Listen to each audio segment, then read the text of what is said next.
Assalamualaikum warahmatullahi wabarakatuh. Ketemu lagi dengan saya Bapak Apri Joni, guru kehidupan dari Bengkulu. Beberapa hari yang lalu saya bertemu seorang ibu-ibu. Umurnya 37 tahun. Sudah menikah 13 tahun yang lalu. Belum punya anak. Saya tanya, ibu sudah berobat kemana? Jawabannya, nggak ada berobat, Pak. Kenapa? Tuhan belum ngasih aja. Kalau Tuhan mengasih, pasti saya punya anak. Ya, itu jawaban dia. Ini menarik kita kaji. Tuhan belum mengasih. Kalau Tuhan mengasih, pasti saya punya anak. Ini sama juga seperti yang pernah saya lihat dulu ada seorang bapak. Kalau menurut analisa saya itu sakitnya sakit saraf kejepit. 8 bulan kemarin. Saya tanya juga sama keluarganya, sudah berobat kemana? Eh, Adalah Pak, saya berobat minum ramu-ramuan dusun. Tidak ada perubahan, ya tidak ada perubahan. Ya kalau Tuhan belum menyembuhkan, kalau Tuhan menyembuhkan pasti sembuh. Kalau Tuhan, saya percaya Tuhan yang mendatangkan penyakit, Tuhan pula yang menyembuhkan. Dua kasus ini menarik untuk kita kaji. Coba komen sama penonton, apa yang terjadi dalam kasus yang dua ini. Yang pertama dikatakannya tak punya anak, Tuhan belum kasih saya punya anak. Kalau Tuhan kasih, saya pasti punya anak. Yang kedua, gitu juga. Penyakit itu dari Tuhan. Yang menyembuhkan juga Tuhan. Kalau Tuhan menyembuhkan, pasti sembuh. Ini menarik dikaji. Saya mungkin tidak bersependapat dengan orang itu. Kalau Tuhan memberi saya keturunan, memberi saya anak, pasti saya punya anak. Kalau dalam kebiasaan orang punya anak, 2 tahun atau 3 tahun menikah sudah punya anak. Kita belum. Berarti ada masalah dalam diri kita. Harusnya kita buka diri kita. Kita gunakan otak cerdas kita.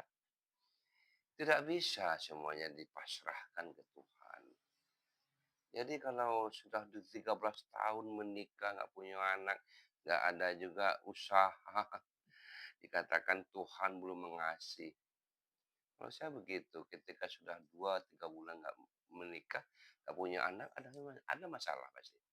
Kita cek ke dokter, kita lihat ada masalah apa dalam diri saya atau suami saya.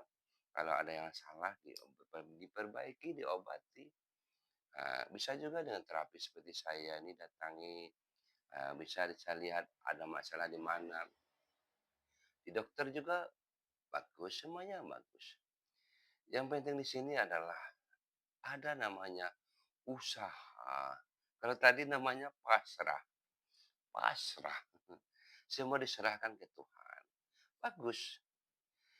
Pasrah boleh kita lakukan setelah kita usaha. Harus ada usaha. Usaha pun tidak sembarangan. Usaha pun harus sungguh-sungguh. Berobat juga begitu. Tuhan yang mendatangkan penyakit. Betul. Tuhan yang menyembuhkan penyakit. Betul.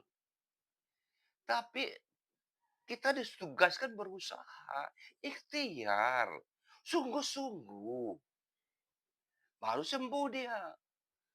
Tapi kalau pasrahkan semua tanpa ada usaha dan keyakinan bahwa Tuhan yang mendatangkan penyakit, Tuhan yang menyembuhkan tanpa kita usaha. Itu konyol kita namanya. Jadi tetap ada usaha. Kalau kita keturunan juga begitu. Semuanya masalah hidup. Jangan kita keyakinan yang keliru itu. Kita boleh kun fayakun, percaya itu. Semua datang dari Tuhan dan Tuhan juga yang menyembuhkan penyakit, betul. Tapi kita harus seusaha, harus seikhtiar. Nggak punya anak. Orang 2 tahun punya anak. Kita tidak. Berarti ada yang salah dari kita. Cek, dilihat, diperiksa, ada masalah pada suami, pada istri. Nah, baru kalau ada salah diperbaiki, diobati. Begitulah dalam menjalankan kehidupan. Jangan mentang-mentang Tuhan yang memberikan saya anak. Semua terjadi kehendak Tuhan. Nah, terus kita sini nggak ada usaha. Itu keyakinan yang salah. Ya, apapun dalam kehidupan ini harus diawali dengan ikhtiar, usaha. Usaha pun nggak bisa kita usaha yang apa adanya. Sungguh-sungguh, ya, usaha sungguh-sungguh, pasrahkan kepada Allah. Pada Tuhan, insya Allah semua akan terjadi. Dan apapun yang kita lakukan bisa sukses. Oke? Semoga bermanfaat, Bapak Joni, guru kehidupan.